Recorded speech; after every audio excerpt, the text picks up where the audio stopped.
Let's pivot briefly to Las Vegas here, Jake. I mean, you didn't get a chance to talk about the ownership group that was revealed in all of this. To me, that's huge. I mean, I don't know. Of course, the PLL, they've done good things with their TV deal and whatnot. But getting these names, behind the sport of lacrosse just on a huge level, Wayne Gretzky, Dustin Johnson, Steve Nash, Tsai, I mean, that to me has a lot of weight to it, right? It makes me chuckle every time I hear it or I say it. And it's crazy, like you think of Wayne Gretzky, here's a guy, I mean, greatest hockey player of all time, yes, but a kid that grew up playing box lacrosse in Canada, Brantford, Ontario. And, Gaylord Prowlis, his favorite player growing up. And, like, you saw it, man. He's playing, like, over the shoulders with Jones. I could not believe it. There was defenders in the National Lacrosse League going, oh, great. Like, Gretzky's already got better hands than I do, sort of thing. So that's massive, right? And then Dustin Johnson, as soon as he heard stepdad was involved, or dad-in-law was involved, he wanted to get involved. And Steve Nash, growing up in Victoria, British Columbia, Kevin Alexander the Great, former coach with the Stealth, former champion with the Buffalo Bandits back in the early 90s, and one of the purest goal scorers to ever play the game. Steve Nash attributes him to being one of his favorite athletes of all time.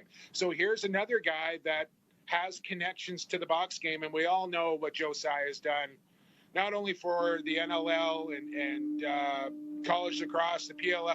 This guy is it, man. And when he puts his mind and money to something, it's going to be successful. So you put these four guys together, Sin City, like MGM, perfect size arena, all of it, man. I am so, like this is transcendental stuff here for these guys to get involved with the National Lacrosse League and the sport of lacrosse. It's going to change the game forever, as I have like a super loud jet flying over top of me right now. Well, I think that's metaphorical, maybe a little bit. Maybe it's going to Vegas, Tom. Maybe it's off to Vegas. I guess, Jake, you think about where we are with the NLL right now, because haven't played in 2 years for the most part, a year and a half, you could say, whatever. But don't yet, remind me, man. Teams are being added into this league. You're getting new ownership into this league. To me, that is all very mind-blowing as well. Because it feels like the NLL continues to sort of grow despite the fact they haven't played. I guess I'm trying to figure out where to put them right. Where is this league? What is the state of this league? They're growing, yet they haven't played. They will again. We know that. I guess I'm just trying to wrap my mind around that. What do you think about that? Where do you think things are? Well, first and foremost, I got to give a lot of credit to Commissioner Nick Sakevich for what he has accomplished in his time since becoming the commissioner of the National Lacrosse League. And listen, we're going to get one more team. That's going to make 16, and then it's going to stop for a little bit. We're going to get solid and just grow, right? But what he's done since coming on board has been nothing short of miraculous. And it's exciting, man. Like this league and this sport are really starting to go to places and heights that it's never seen before. And I just can't wait to see where the end game is going to take us here. When we get the 16th team, we'll have 8 in the West, 8 in the East. It's going to be North American-wide, balanced, all of it. And you're going to watch this league take off. Yeah, I can't wait until they say go again. Until that first whistle, we get that coming up here in a few months. You and me both, man. Like, I can't, like, I'm a little bit nervous that I'm going to forget how to do what I do, Tom. It's been that long since I've done it. I cannot wait to get back into it. Well, it's almost felt like it's been like fantasy sports, because you don't actually play the games. You just put the guys in the spots and then they move them around and you don't actually play. But now it's like, all right, we finally can do it, right? I mean, that's what it's been.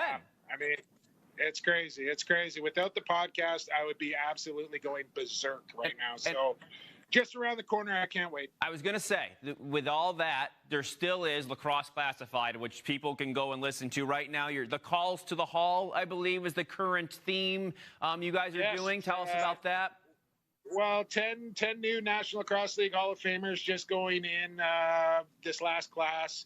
See if I can rattle them off the top of my head here. Kevin Finneran, Casey Powell, Sean Williams, John Grant Jr., Colin Doyle, Reggie Thorpe, Pat McCready, Steve Toll, Bill Fox, and Roy Condon. 10 of them. 10 out of 10. And we're going to talk to them all on Lacrosse Classified. We've got Pat McCready and Colin Doyle done so far, and we got Bill Fox coming up next week. So that's a little teaser there, because nobody knows that except you and Lacrosse Sports Network now. So Bill Fox, legendary referee, coming up next week. Awesome. We appreciate you breaking that here, as you always tend to do, Jake. You tell us, you give us things we don't ask for sometimes, and we accept it, and we appreciate it. And that's just the nature of the beast, right? Absolutely. And for folks that don't know, here in British Columbia, we've been going through a massive heat wave. So as soon as I'm done this interview here, I'm going to go towel off once again. Yeah, we did work. I worked up a sweat too, just talking to you, Jake, as always. Appreciate the time. We will talk soon, okay? Sounds good, Tom. Good to be with you. Thanks again. Thank you.